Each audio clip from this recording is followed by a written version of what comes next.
Good morning, YouTube. Legend of Blackout Boxing. Oh man, here to talk about the Kambosos Haney. I was fortunate enough to be able to stream it on ESPN Plus on my phone last night, even though I was on shift. It was slow enough where I was able to enjoy the fight. Oh, wow. So, as you guys know, I may be hard on Haney, and I've always been hard on Haney, especially after the whole, not always, but after the whole email champion stuff came out. But I've never, ever doubted his skills. I've always said that he's a highly skilled boxer. It's just the other thing that to me was lacking was the power and maybe a suspicious chin, as of lately, though.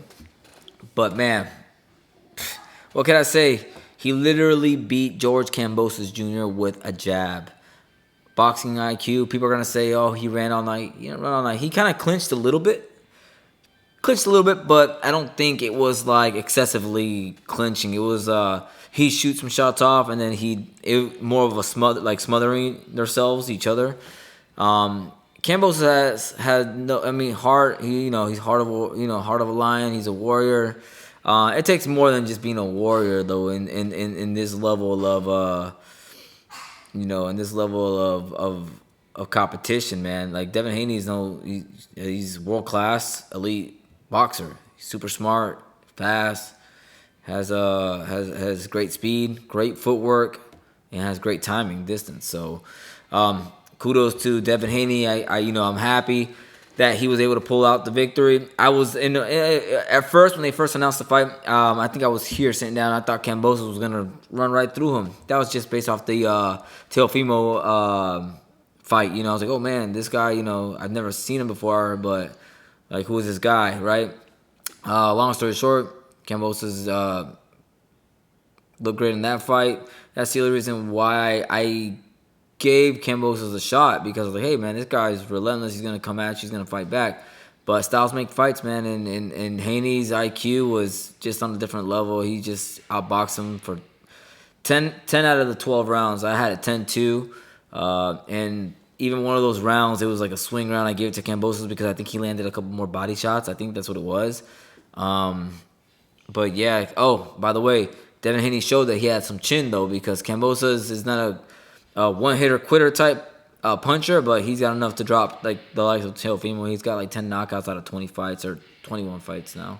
So like almost nearly 50% of his fights end by knockout, right? If that's the numbers. If that's the record, I think it is. But anyways, yeah.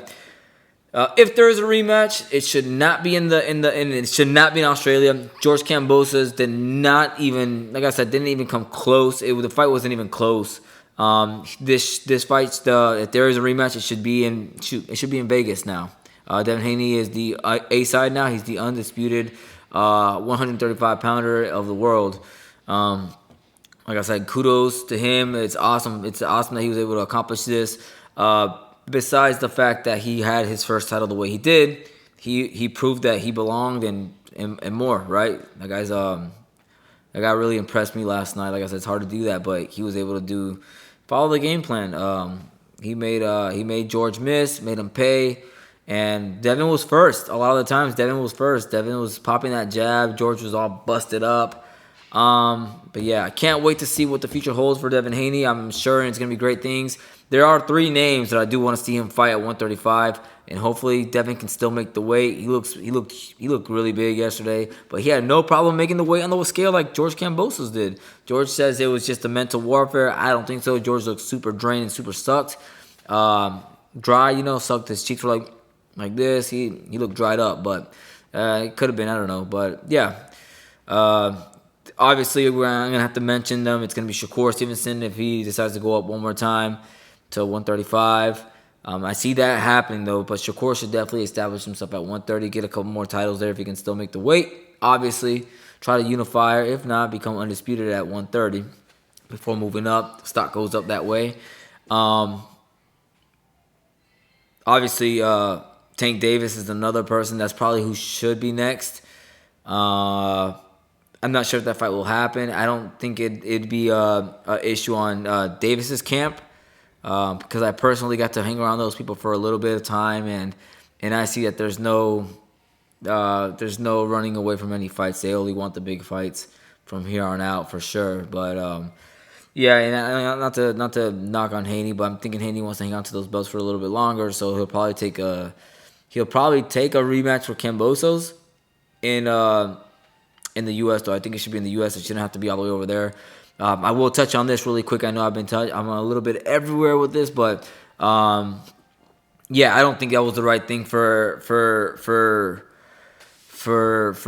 what happened to Bill Haney. Luckily he was able to get there last minute, but I think that was wrong. They should have never did that. I feel like Bill Haney is an intelligent person. I've heard him talk on interviews and the way he presents himself and expresses himself. He doesn't seem like a clueless person. But I think that could have been a factor too, that Bill maybe obviously didn't know the laws in Australia and whatever the laws were when it came to ex-felons or convicts or whatever the case may have been. But I'm sure that would never happen again. But I was happy that Bill did get to come, because I was already waiting for the excuses. Well, Haney lost because of his dad, this and that. Haney proved that it didn't matter. He was locked in. He was tapped in. He was ready to fight. And at that level, man, Haney's probably already seen it all for the most part. Like he has a very decorated amateur background, and he was ready for anything. But all right, guys. With that being said, I gotta get out of here. Peace.